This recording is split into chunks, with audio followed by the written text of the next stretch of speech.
Severe weather and human history have always been intimately linked because, of course, there is no endeavor of humanity that cannot be undone by the power of nature. It seems that news reports today are full of new names for severe weather, like bomb cyclone and atmospheric rivers, but as terrifying as these meteorological mouthfuls are, they don't come even close to the terror of the 1362 Grote Mandrenke, the Great Drowning of Men. It is history that deserves to be remembered.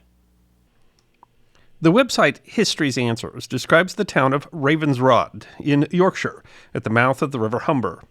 That sprung up in the 1230s from the scanty foundations of a few fishermen's huts on a recently surfaced bank of sand and pebbles. A strange and exposed place, possibly a tidal island linked to the mainland by a causeway. It brings to mind lopsided shacks and uneven boards, a biting wind, the mocking bray of gulls, and a constant, inescapable damp. The name Ravensrod, meaning roughly raven's tongue, was originally a spot on the coast that was a staging point for the Norse fleets that ravaged the north of England from the 8th century. But the medieval port ravaged in a different way. Ravensrod was a town of pirates. Because, of course, don't all good stories involve pirates? History Answers explains. Ravensrod was first landing ground available to ships entering the Humber from the icy North Sea. But if their captains couldn't be lured to the quay ahead of their destinations downriver, then the people of Ravensrod resolved to make them. Men in small boats would row out the incoming ships and entice them to land, often with fear of force, in an act known as forestalling. But piracy had its privileges, and in 1298 the growing port received a charter from King Edward I. Its charter and future agreements granted the merchants of Ravensrod exemption from taxes as they traded across the country and made the town a world unto itself, with a mayor, court, chapel, prison, gallows, wharfs, tanneries, warehouses, a twice-weekly market, and an annual fair. Why did the king grant such privileges to scoundrels? History Answers explains. Growing in stature over the next few decades, it was awarded the right to levy dues on ships docked in the harbor, and in return contributed ships and men for Edward's wars with Scotland. The service is a matter close to the king's heart. Conquest saw Ravensrod take seats in the various parliaments that were summoned piecemeal across Edward's reign, but it also saw justice turn a blind eye to the trespasses of this little port on the edge of England. But the sea is a harsh mistress, and the piratical town found a poetic end, described in the 15th century Chronicle of Mew. With all inferior places, and chiefly by wrongdoing on the sea, by its wicked works and piracies, it provoketh the wrath of God against itself, by all measure. The said town, by those inundations of the sea and of the Humber, was destroyed to the foundations, so that nothing of value was left. The focus of much archaeology, the lost pirate town of Ravensrod is often called Yorkshire's Atlantis. On an exposed promontory now called Spurn Point, the spit of land historically has been washed away, only to reform a few meters westward as sediments are redeposited. But while its exposure to the sea might have meant that destruction was inevitable, the end of the notorious town came in a spectacular way. A 2022 issue of The Guardian explains. In 1362, northern Europe was hit by a terrible storm called the Grote Mandrenke storm, or St. Marcellus's flood, which led to the town being completely submerged in the cold waters of the North Sea. But Yorkshire's Atlantis was not the only part of England to be affected by the storm. The contemporary chronicle Anonymous of Canterbury described the storm as if the day of judgment were at hand, and fear and trembling gripped the people of England to such an extent that no one knew where he could safely hide. Hardly remained entire a house or tree in its course. A cyclone is an area of low pressure around which winds blow. Along the warm waters of the tropics, cyclones can become severe, forming what are called hurricanes in the Atlantic and typhoons in the Pacific Oceans. But cyclones can also form outside the tropics, where they are called by several names, among them simply extratropical cyclones. The open textbook Atmospheric Processes and Phenomena explains that such cyclones generally start around the boundary that separates cold polar air from warmer tropical air that occurs around 60 degrees latitude. Under the right conditions, a frontal wave will begin to form along the front, with a cold front pushing southward and a warm front pushing northward. The lowest pressure lies at the junction of the two fronts. The southward moving cold front pushes warmer, less dense air upward, while the warm front overruns and moves over the colder air ahead of it. This creates rising motion in the column, and a narrow band of precipitation forms. The NASA Earth Observatory explains that the understanding of extratropical cyclones is largely derived from a 1921 work on the dynamics of the circular vortex with applications to the atmosphere and to the atmospheric vortex and wave motion, published by a group of meteorologists led by Wilhelm Bjerkens of the museum in Bergen, Norway. The model they described is popularly called the polar front model, and NASA asserts the model represented a turning point in atmospheric science.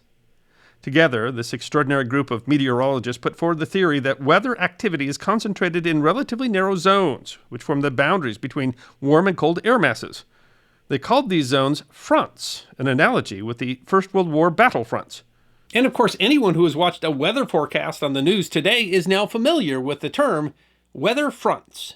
Extratropical cyclones are rather common and are primary drivers of weather in both the northern and southern hemispheres.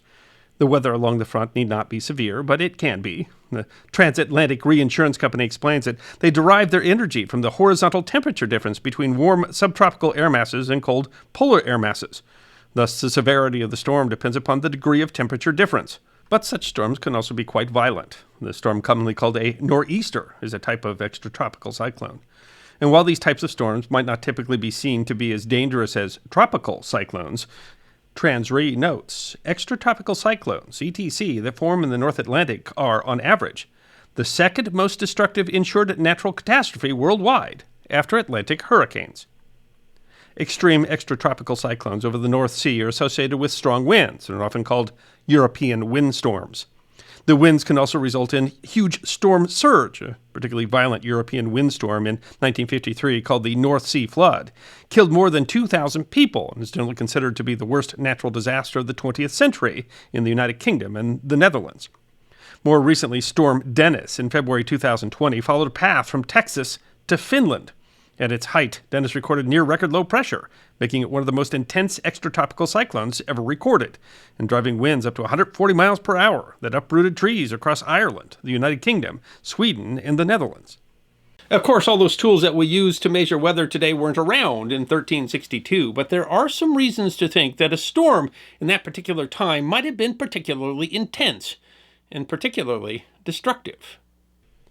Europe was beginning a period of cooling that would come to be known as the Little Ice Age. Medieval Histories explains at the start of the Little Ice Age, the North Sea was hit by a series of storms, likely caused by the toxic mixture of waning solar activity, volcanic forcing, and shifts in the atmospheric conditions. The Irish Times wrote in 1996, there also began around this time a period of great climatic volatility, and the scene changed from the benign conditions of the late Middle Ages to the cold, hostile environment of the Little Ice Age. These conditions were exacerbated by the timing of the Grote Mandrenke, coming at the time of a new moon. The National Oceanic and Atmospheric Administration explains, the moon is a major influence on the Earth's tides, but the sun also generates considerable tidal forces. Together, the gravitational pull of the moon and the sun affect the Earth's tides on a monthly basis. When the sun, moon, and Earth are in alignment at the time of the new or full moon, the solar tide has additive effect on the lunar tide, creating extra high tides and very low tides, both commonly called spring tides. Noah further explains, storm surge is an abnormal rise of water generated by a storm over and above the predicted astronomical tides. Storm surge should not be confused with storm tide, which is defined as the water level rise due to the combination of storm surge and the astronomical tide. The rise in water level can cause extreme flooding in coastal areas, particularly when storm surge coincides with normal high tide. But the Grote Mandrenke was particularly destructive for another reason as well. One reason that history and severe weather are so intertwined is the way that human history affects vulnerability to weather. For example, Ravensrod, at one time more important than the today much larger Humber River port city of Kingston upon Hull, grew because of its location at the mouth of the Humber River. Yet that promontory was particularly vulnerable to the sea. What has been being washed away and reformed for millennia, the difference in the mid-14th century was that a town of more than 100 buildings had been built there. Ravensrod had been damaged in storms in 1353, 1357, before being submerged completely in 1362. And it was not the only city to be submerged in the Great Drowning. And thus the climate, the timing, and the works of humanity conspired together to allow this storm to literally change the geography of Europe. The storm first struck Ireland on January 15th, the day of the feast of St. Maurice, and thus was called St. Mauri's Wind. The Irish Times explains. The late 1300s in Ireland were remarkable for the abundant rainfall and also for a succession of fierce storms which caused frequent and widespread devastation in the countryside. One of the worst of these, St. Maury's wind, occurred on January 15, 1362, and caused great damage, particularly in Dublin. A contemporary chronicle reads, "A vehement wind which shook and threw to the ground steeples, chimneys, and other high buildings, trees beyond number, divers belfries and the bell tower of the friars' preachers in Dublin." The Irish Times quotes a contemporary poem. "In that same year, 'twas on St. Maury's day, a great wind did greatly gan the people all affray. So dreadful was it then, and perilous, and especially was the wind so boisterous, that stone walls, steeples, houses, barns, and trees were all blown down in divers far countries." The storm hit England the next day, January 16th, the feast day of St. Marcellus, and so is most often there called the St. Marcellus's flood. England offers the most thorough contemporary record. The chronicle Eugolium Historium records an unprecedented wind burst forth, coming from the south and west, which choked men, uprooted trees, cast down houses, towers, monasteries, belfries, steeples, orchards, and woods, and brought much other damage to humankind. Anonymous of Canterbury records, around the hour of vespers on that day, dreadful storms and whirlwinds such as never been seen or heard before occurred in England, causing houses and buildings for the most part to come crashing to the ground, while some others, having had their roofs blown off by the force of the winds, were left in the ruined state. And fruit trees and gardens in other places, along with other trees standing in the woods and elsewhere, were wrenched from the earth by their roots with a great crash. The chronicle writes that an incident is said to have occurred in London, where a certain Brother John de Sutton of the London convent of the Order of Hermits, a strong man, went to close their doors there, and a powerful and violent gust of wind picked him up off the ground and hurled him through the middle of one of the windows into their garden, where, through the agency of an evil spirit, so it is believed, he was eventually left without having been injured. The 16th century chronicler Raphael Holinshed wrote, "The outrageous wind continued thus for the space of 6 or 7 days, whereby even those buildings that were not overthrown and broken down were yet so shaken that they, without repairing, were not able to long stand." The destruction was clearly significant. The London Sunday Times noted in 2022 that the damage was widespread, and Edward III made a royal ordinance laying out punishments for laborers and merchants who exploited the need for repairs. And medievalist.net writes, several administrative accounts from 1362 show that money was being spent on fixing buildings damaged in the storm. For example, King Edward III hired 51 carpenters that summer to make repairs to the fence surrounding his hunting park in Clarendon. And Ravensrod wasn't the only port in England lost to the storm. The important port of Dunwich in Suffolk had a sizable population of over 3,000. The website Abandoned Communities UK writes that during the 12th and early 13th centuries, Dunwich continued to thrive. 3 more parish churches were built, and religious houses were established for groups of Grey Friars and Black Friars. A hospital for people with leprosy was built. Everyday life included the rearing of sheep and pigs and the farming of rabbits. But above all, it concentrated on maritime activities. But like Ravensrod, the town was subject to coastal flooding, being flooded in a surge in 1287, and again in 1387 when 400 houses were said to have been swept out to sea. But St. Marcellus's flood was the finish of the once important medieval town, creating what has been called Suffolk's Atlantis.